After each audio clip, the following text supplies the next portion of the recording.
When Michael Phelps walked past a small art stand on a busy downtown sidewalk, most people didn't even notice. Just another tall man in a baseball cap and sunglasses navigating through the morning crowd. But something made him stop. Among the hurried footsteps and distant car horns, his eyes caught a flash of blue and gold, watercolor paintings of swimming pools and divers frozen mid-flight. He paused, tilted his head slightly, and looked closer. Behind the makeshift table sat a 10-year-old boy in a wheelchair, carefully adding details to yet another aquatic scene with trembling hands. Michael read the handwritten sign propped against a stack of drawings. "Lucas's art, helping fund my surgery to walk." The Olympic champion didn't say anything yet. He just observed, the way champions do before they commit to a dive. He saw determination in those young eyes, the same fire he'd seen in mirrors before races. And what happened next would explode across every newsfeed and social media platform worldwide, because in true champion fashion, Michael Phelps didn't just buy a drawing that day.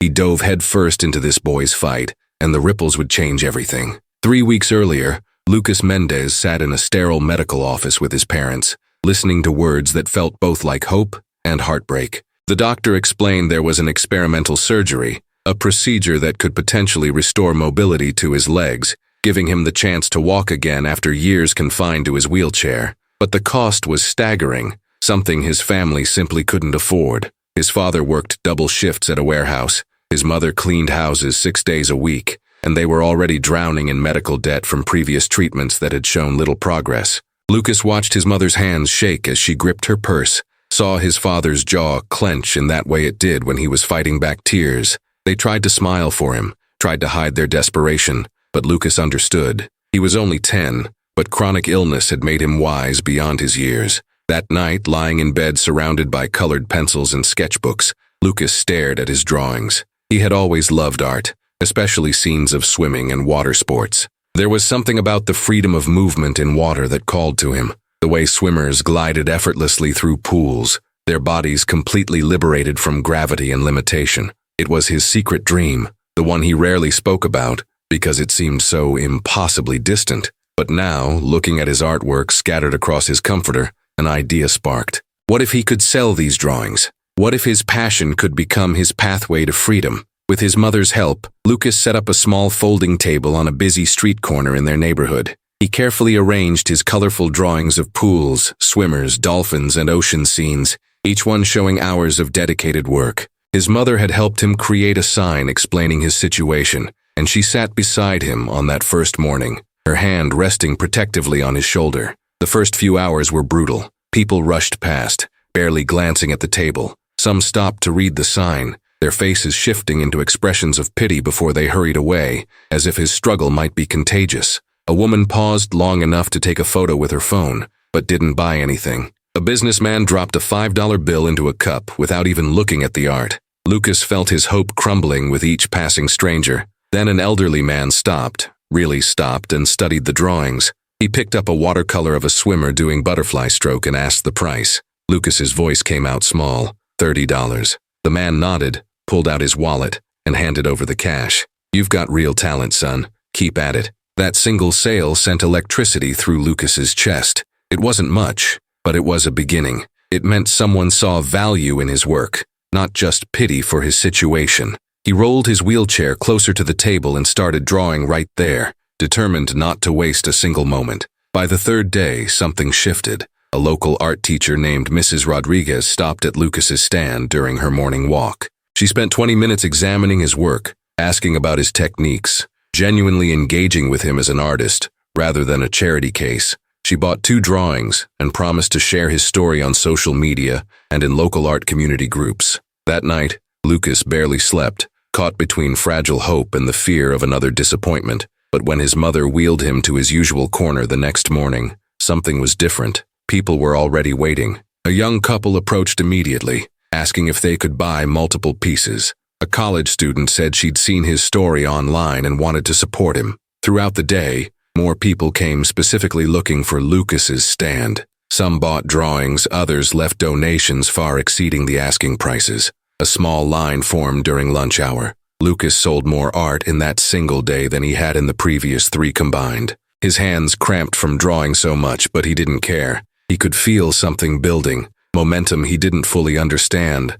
What he couldn't know was that his story was spreading faster than he could imagine, shared and reshared across platforms, reaching people in neighboring cities, then other states. And one particular person, someone with 23 Olympic gold medals, had just seen a post about a boy who dreamed of swimming but couldn't even walk. The tall man in the baseball cap and sunglasses approached Lucas's stand late on a Thursday afternoon. Unlike the hurried passers-by, he moved with deliberate calm, the kind of presence that suggested he was used to being watched even when trying to stay invisible. He stopped at the table and stood there for a long moment, genuinely studying each piece of artwork. His gaze lingered on one particular drawing, a swimmer captured mid-dive, body arched perfectly as it broke through the surface of a brilliant blue pool. The technique was impressive for a child's work, but it was the emotion in the piece that struck him. You could feel the longing in those brushstrokes, the desperate desire for that kind of fluid freedom. He crouched down to Lucas's eye level, making himself smaller,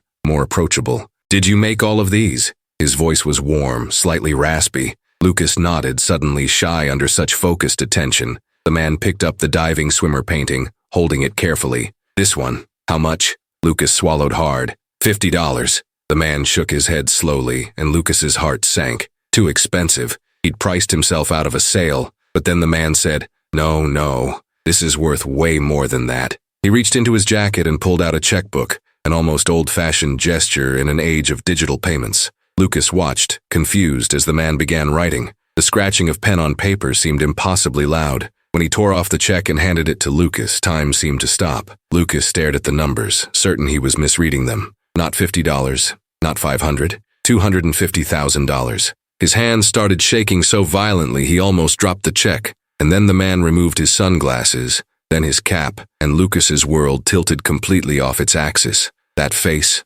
those eyes, that slight knowing smile. Michael Phelps, the greatest Olympic swimmer of all time, was standing at his art stand, having just written a $250,000 check. The recognition rippled outward like waves from a stone dropped in still water. A woman nearby gasped, her hand flying to her mouth. "Oh my God, is that—" Her voice carried and heads began turning. "It's Michael Phelps," someone shouted. The whispers exploded into excited chatter. Smartphones appeared from every direction, held high to capture the moment. Within seconds, a crowd began forming, people abandoning their original trajectories to witness whatever was happening at the wheelchair-bound boy's art stand. Michael seemed completely unfazed by the growing attention. Instead, he knelt beside Lucas's wheelchair, placing a hand on the boy's shoulder, and spoke loud enough for everyone to hear. "This kid right here, he's a champion, and champions never give up." The crowd erupted. Cameras flashed.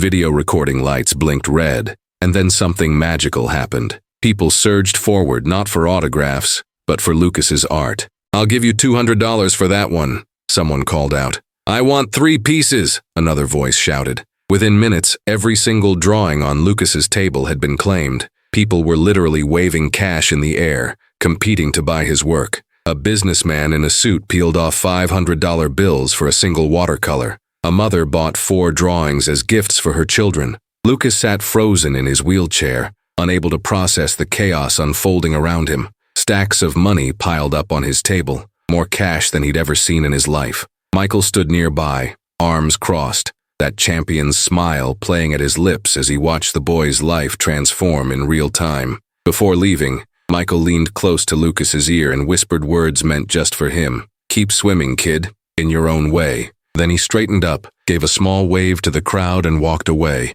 leaving Lucas and everyone else speechless in his wake. By the time Lucas arrived home, the internet had detonated. "Michael Phelps buys child's drawing for $250,000 to fund surgery," dominated headlines across news sites. The video of the encounter had already been viewed millions of times in just hours. Lucas's family's social media accounts were flooded with messages, offers from art galleries wanting to showcase his work, invitations to exhibitions, donations pouring in from all over the country and around the world. Art supply companies reached out offering sponsorships. But the most important message came via email directly to his mother's inbox. The hospital contacted them. Between Michael's check and the additional donations that had flooded in after the story went viral, the surgery was fully funded. More than that, there was enough money to cover all post-operative care, months of physical therapy, specialized equipment, everything Lucas would need for complete recovery and rehabilitation.